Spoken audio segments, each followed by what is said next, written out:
Okay, let's talk about the song Squonk from the album A Trick of the Tail from 1976.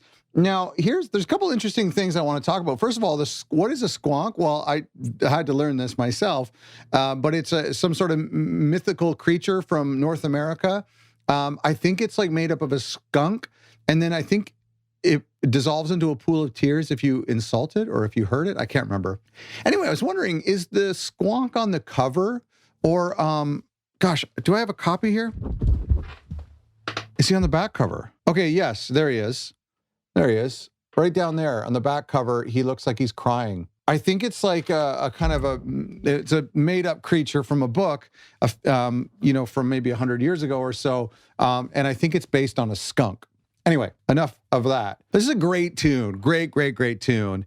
So many versions of it out there. What I've heard, and please confirm this if you know this to be true, is that I believe this was the first song that Phil recorded on lead vocals, or it's either that or it was the first song, it was the most challenging song. It was basically the song that won him the job because some of the other people auditioning couldn't really make it work for this tune. So I don't know which one is true, or they both might be true. The other interesting thing I want to mention is that Phil, apparently, this is one of his favorite songs. He kind of sees it as being more of a heavier song. They're more of like a heavy rock song than maybe some of us might, just because of the fairy tale lyrics. And Trick of the Tail is kind of a soft record, so is Wind and Wuthering. But he kind of sees this as like their Led Zeppelin moment, not unlike what they would have done on the album before as well, on The Lamb. I think that for this being Phil's first vocal track too, he did a great job. I think it sounds amazing. Not necessarily the first one he recorded, but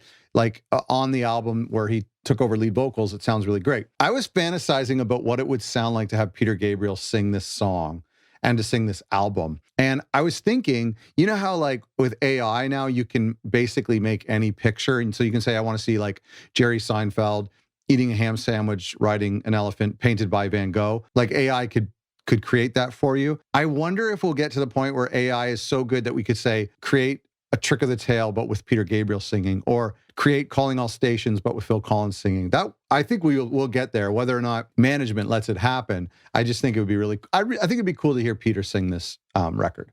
Specifically this song. One of the popular versions of this song is the opening track from Seconds Out. So a lot of people will probably a lot of people would listen to that version a lot. I think the version on Trick of the Tail is really nice. I prefer the earlier mixes actually than the 2007 remasters, even though I believe my yellow copy on vinyl of Trick of the Tail is from 2007. But if you compare the two versions, like, there's something just a little bit more subtle, a little bit more warmer, more muted, less harshy, a little less harsh to my ears. Anyway, I like the original version of this song. It's not big, bombastic, and boomy because they didn't really have that tech back then.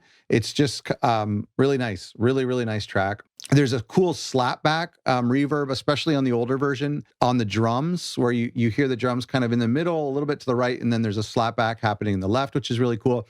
Of course, you have the Moog Taurus bass pedals on this track as well. One of the best Phil era songs. I put that on my list, right? We did a video recently about the best Phil Collins era, like Phil Collins on lead vocals era for Genesis. And I think I put this at the bottom of my list, but it's in my top 10 for sure. There's a version I've been listening. This is where I fell in love with this song, and I've always liked it. But there's a version, a live bootleg.